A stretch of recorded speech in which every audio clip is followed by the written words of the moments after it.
Foundation వచ్చేసి కొడుట్ల ఓంకారం ఆయుర్వేదం ఓంకారం జ్యోతిషాలయం అనేది మా ఆఫీస్లో మీరు రావచ్చు. ఎప్పుడు పొద్దున 10 గంటల నుండి సాయంత్రం 6 గంటల వరకు కూడా సార్ మనకు అందుబాటులో ఉంటారు. జీ తెలుగులో ఓంకారం ప్రోగ్రామ్ వస్తుంది, చూస్తారు కదా, దేవిశ్రీ గురించి చెప్తారు కదా. మనం ఏమన్నా పూజ అట్లా చేసుకోవాలన్నా కానీ మనము పొద్దున 8 గంటలకు వచ్చే ప్రోగ్రామ్ అయితే జీ తెలుగులో మనం చూస్తాం. అక్కడ ఆ సార్ అనేది మనకు ఆంధ్ర సైడ్ చేసుకుంటున్నారు కదా, మన తెలంగాణ కోసం అని చెప్పి మా సారు శ్రీ శ్రీ గురూజీ మహారాజ్ మాధవ శేఖర్ పేరు సారు ఇక్కడ మన తెలంగాణ ప్రాంతానికి మన కొరుట్ల పట్టణానికి చెందిన వ్యక్తి కాబట్టి ఇక్కడ మనకున్న ఈ తెలంగాణ ప్రాంతంలో ఉన్న ప్రజలకు సేవ చేయాలనే ఉద్దేశంతో ఈ ఓంకారం ఫౌండేషన్ ఈ ట్రస్టును స్టార్ట్ చేయడం జరిగింది. సార్ వాళ్ళ భార్య పేరు మానస మేడం.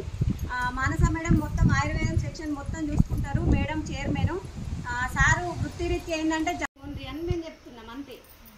ఈ జాతకాల విషయంలో మనకున్న సమస్యను బట్టి నాకు ఏదైనా ప్రాబ్లం ఉందనుకో, దాంట్లో నుండి నేను రావాలంటే మనకు మంచి అనిపిస్తే నమ్మకం ఉంటే మనం పైసా పెడతాం, పోతాం, చేయించుకుంటాం. గంతే జాతకాల విషయంలో. ఇక మనము ఈ మందులు మీరు తీసుకునే విషయంలో అయితే ఓపీ ఫీజు అనేది లేదమ్మా.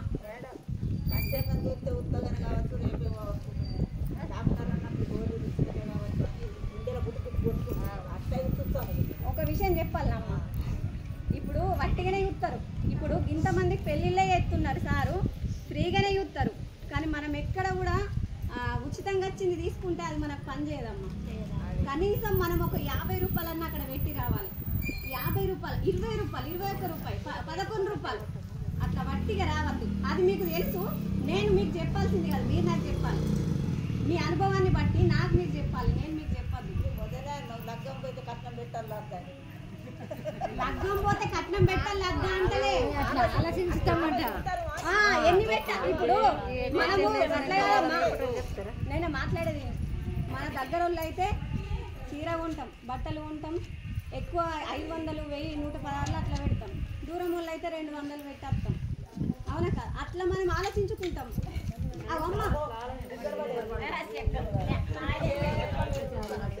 అట్లా మనము ఆలోచించుకుంటాం ఎన్ని పెట్టాలన్నది. అట్లా మనమే ఆలోచించుకుంటాం. కానీ సార్ అట్లా ఆలోచించలేడు.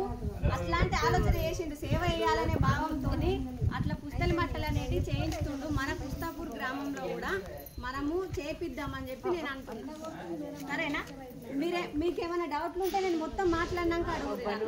సరేనా అమ్మ? మళ్ళీ మీకు లేట్ అవుతుంది, నాకు లేట్ అవుతుంది. నేను చెప్తున్నా, ఏమన్నా డౌట్లు ఉంటే నేను మొత్తం మాట్లాడినాక